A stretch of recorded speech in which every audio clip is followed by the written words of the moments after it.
Hi everyone, I'm Grace. I work as a teacher and live in the United States with my cat. Today is special because it's my husband's birthday, and I'm baking a cake for him. I really miss him, but thinking about our wonderful memories makes me feel better. After baking his favorite cake, I sat on the couch with our wedding album and remembered a conversation we had. Grace, can you believe we are finally married? Ethan asked. I know, it seems like just yesterday when you talked to me on Rose Day, I replied. Don't make me feel shy now, we were so young back then, he said. That memory took me back 12 years to our school days.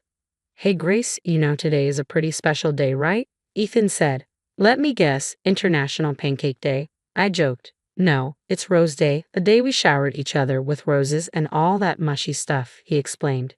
So, on here is a rose for you. Wow, Ethan, you really shouldn't have, but I'll take it, I said. Wait, there's more. We've been friends for ages and maybe it's time we upgraded our status to, super duper buddies. Super duper buddies? Is that an official category? I laughed. Well, it should be. But okay, fine, I'll say it straight. Grace, will you be my girlfriend? Ethan asked. I burst into laughter. We had been best friends since childhood, and to be honest, I had a crush on him. Of course, I said yes. Ethan, you were one of a kind. Do you know that? Sure, why not? I'm up for the challenge of being a super duper buddy, he replied. Yes, success. Your charm knows no bounds, I tease. And so, our story began on a day of roses and bold confessions. Little did we know that our super duper buddy status would lead to countless adventures and endless laughter. On our wedding day, I teased Ethan, and he blushed. You were my world, Grace, and now that we are officially a family, nothing can tear us apart, he said. Nothing, I agreed. Not even death. Don't say that, I'm not going anywhere, he assured me, hugging me tightly. Little did we know, life was about to take a harsh turn. We came back from our beautiful honeymoon and started living our normal life. My in-laws, Veronica and Andrew, lived close to us, and we used to meet on weekends. Andrew was quite supportive of Veronica and I weren't that close. Still, she didn't treat me badly, so it was going okay. One Sunday, after having dinner at their house, we started driving back home. Ethan looked tired. Are you okay? You look different, I asked. I am so tired, he replied. What happened? Let me drive, I offered. No, we are almost home, he insisted. Are you sure? I asked. Yes, he said. Suddenly, our car hit the divider, and everything turned upside down. Before I could even understand what was happening, an ambulance came and took us to the hospital. The next day, I woke up in the hospital with my in-laws by my side. What happened yesterday? I asked. Where is Ethan? Are you okay, dear? I asked. Ethan is in another ward. What exactly happened yesterday? He was tired, so I offered to drive, but we were so close to home. Then suddenly, we had an accident. Why did you let him drive? You're the cause of this accident. Because of you, my son is. Veronica began. My son is what? What happened to Ethan? I want to see him, please. Andrew took me to Ethan's room. What I saw inside was shocking. He was lying in bed, unable to move or speak. I went to him and hugged him tightly. Ethan, what happened to you? Ethan tried to speak but couldn't move his lips. Andrew told me he was paralyzed. The accident had been terrible for him. I couldn't accept this fact, that he couldn't move, walk, or talk to me anymore. How is this even possible? The doctor advised keeping him at the hospital for further tests. I went home, unable to process what had happened. Life had been so cruel to Ethan. He had worked hard and achieved so much at a young age, and this accident was a harsh blow. After the accident, my mother-in-law started ignoring my calls and messages just when I needed their support the most. I called Andrew. Hello, Andrew. Hi, dear. How are you holding up? I'm okay. Can we meet? I really need to talk. I understand. It has been tough for you. Veronica and I will come tomorrow. I overheard Veronica saying in the background, I do not want to meet that girl. It's okay if you are busy. You don't have to come. No, we are coming. Okay, thanks. Veronica was being harsh to me because she believed the accident was my fault. I was already burdened with guilt. Maybe if I had stopped Ethan from driving, the accident might have been avoided. The next day, Veronica and Andrew came to see me. Hi, dear. Hello. You look sad. It has been 2 months. I think you should get back to your routine. I cannot bear to see Ethan like this. The doctor says there has been no improvement. I cannot live with this reality. I know it is hard for us too. He is our son. I'm sure he would also be sad to see you like this. So take my advice and go back to work." Veronica sat there silently, not saying a word. I tried to talk to her. "What do you think, Veronica?" "No need to ask me. You've already caused enough trouble for my son. Do you even care about my son?" "What are you saying?" "I think you wanted to kill my son and take all his property for yourself." "What?" I was frozen, looking at her in shock, unable to understand how she could even say such a thing. Tears rolled down my cheeks. "That is enough, Veronica. Let us go home." "Oh, I'm sorry, Grace. Take care. Just remember, I will not let you live a good life." Andrew held her hand and led her outside.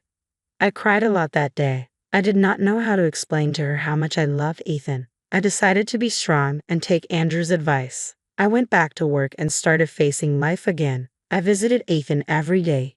He communicated with me through his eyes, and that was enough to get me through the day. One day, when I went to see Ethan, something felt different. His eyes were dry. I shouted and called the doctors. They rushed in and examined him. Ethan was pronounced dead. My heart stopped for a moment. Ethan had left us forever. I could not leave my home for the next few days. I did not want to see anyone. The love of my life was gone, and I was unable to face the world without him. Andrew tried calling me several times, but I did not answer. I just lay in bed all day crying. One day, the doorbell rang. I was too weak to get up and open the door. By the time I reached it, the bell had stopped ringing, and I found a letter outside. It was a legal notice to vacate the house. I could not understand it at first. After reading the letter carefully, I realized it was from Andrew's lawyer. Why was he doing this to me?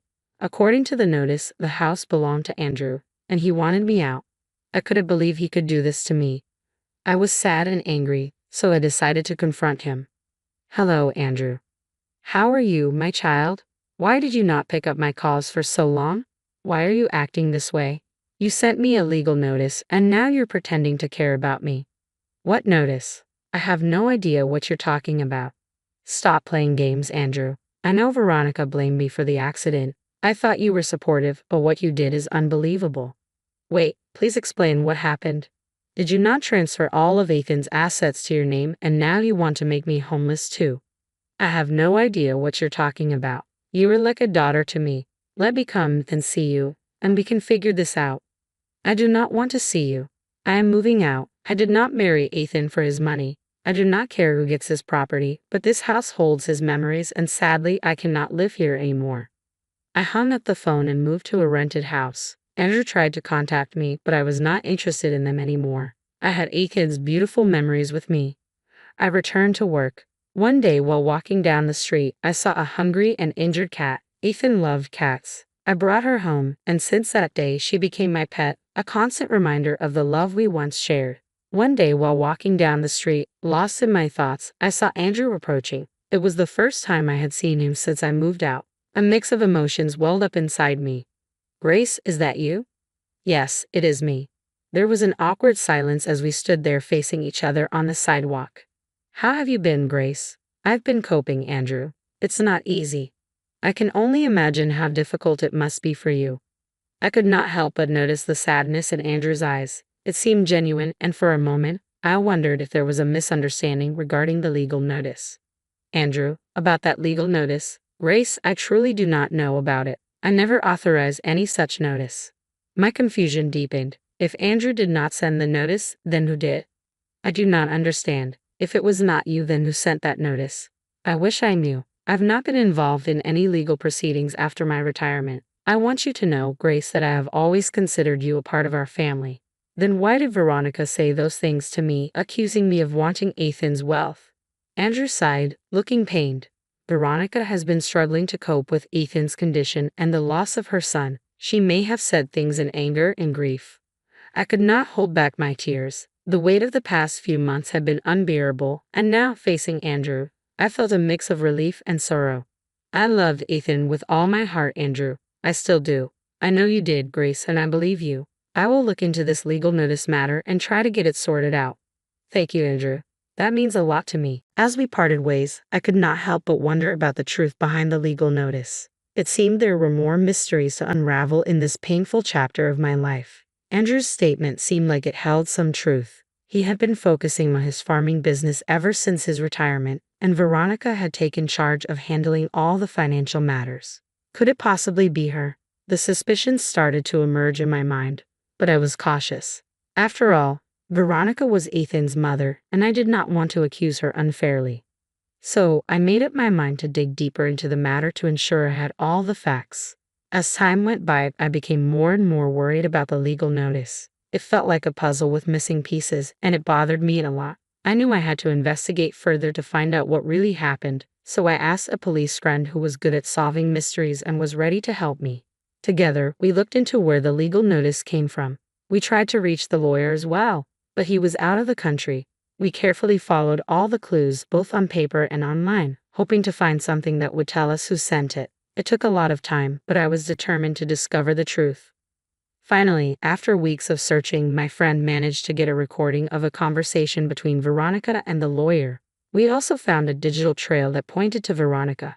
The proof was clear. Veronica had sent the legal notice, and it seemed that Andrew did not know about it. She had played well by transferring all the assets to Andrew's name so that no one would doubt her. I was sad and surprised by how much she disliked me. I went to Veronica's house when Andrew was not there because I wanted to talk to her alone first to see if she would tell the truth. I rang her doorbell. "Why are you here? I did not want to see you. It would be better if you leave." I did not pay attention to her and walked in, sitting on the couch. "This is also my father-in-law's house. You cannot just kick me out. You caused our son's death, and we do not consider you part of our family anymore. Please be polite, Veronica. You will not have much to say in a few minutes." "What do you mean?" I could see the apprehension in Veronica's eyes, a sense that she knew her secret was on the verge of being exposed. "I've been trying to understand why that legal notice was sent. I needed to know the truth." "What notice?" "The one because of which I had to leave our house." "I don't know what you're saying. I don't understand these legal things." "Oh, really? Do you know Mr. Johnson, the lawyer?" "No, I don't." "Try harder to remember." "I told you, Grace, I had nothing to do with it." "Your denials won't work anymore, Veronica. I have concrete evidence that you sent the notice." "What do you have?" I played the audio recording of a conversation between the lawyer and Veronica. Veronica's face paled as she realized the gravity of the situation. She shifted uncomfortably in her chair. "How did you?" "I had help, Veronica. The truth was bound to come out eventually." "Grace, you were smarter than I expected. So now that you know it was me and that I don't want you to have Ethan's assets, why are you here? Just leave my house." "I'm glad you accepted the truth, Veronica. The truth is, I loved Ethan with all my heart, and his assets are not just property to me. His memories lie in all those things. We can share his assets. I do not want to share anything belonging to my son with his killer." Before I could respond, I heard Andrew's voice. "Shut up, Veronica. You have said enough." Veronica and I looked back in shock. Andrew was already home and had heard everything. I didn't want Andrew to know about the matter so soon. I wanted to settle it with Veronica first. Unfortunately, he heard everything and he looked hurt. "Andrew, you went to the farmer's market. How did you come back so soon?" "I forgot my wallet, but I'm glad I came home. Otherwise, I would have never understood what you have done." "It's not like that. I can explain." "Oh, so you have an explanation. Please explain what you have done. I never thought my wife would keep me in the dark." "Actually, I got insecure about Ethan's property and wanted it to be safe with us. Grace is his wife. You know, after Ethan, the property belongs to her." "No, I never wanted her to be his wife, but Ethan was crazy for her. I didn't want him to dislike me because I was refusing his marriage." "Why do you have so many issues with Grace? She is the purest soul." "I knew she was not good for Ethan, and look, because of her, Ethan left us." "Stop it, Veronica. You said I am responsible for my husband's death, and since that day, I have been dying inside every day. But let me make it clear, I was not the reason for the accident. It was just bad timing." "Whatever. I never wanted you to be in his life. And now that Ethan is not here, I do not want you to enjoy his property." "Why did you transfer everything into my name?" "Because I did not want to seem bad in your eyes. If I transferred the assets to my name, you would have supported Grace and given her everything back. It's not about Ethan. I know you, Veronica. You were being selfish. Have you forgotten your past mistakes? I gave you a fair chance, and you were repeating the same things again." "Past mistakes." I never told this to Ethan or you, but today, the day when we were newly married, Veronica claimed my parents' property and threw them out of the house, making it seem like I was the one responsible. Today she did the same with you. That was so evil. I cannot believe this.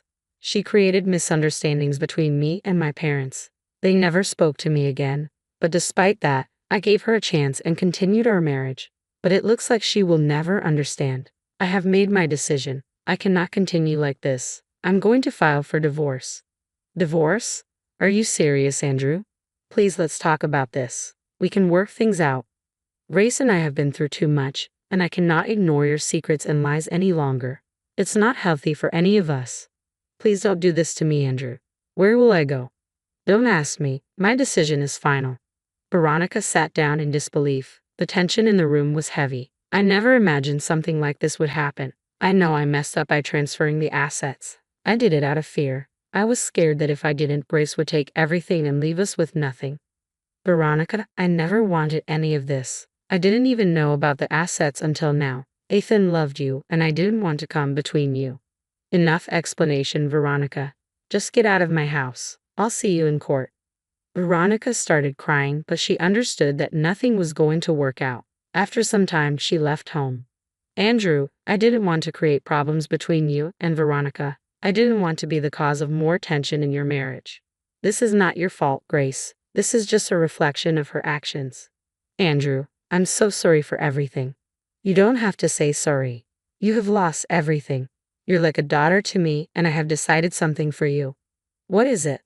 I'm giving you half of my assets. No, I didn't do all this to get property. I just wanted Veronica to realize her mistakes. But I want you to keep it, Grace. We're connected through Ethan's memory, and I'm sure he wants you to have a home. As I remember Ethan and me living in our beautiful house, tears came into my eyes. Thank you so much, Andrew. You were like a daughter, Grace. Feel free to call me whenever you need anything. Sure. I went home. My revenge had been served, and Veronica got a punishment for what she did. I was back home. I knew it would not be easy to live without Ethan, but I was determined to rebuild my life and find a way to honor Ethan's memory with love.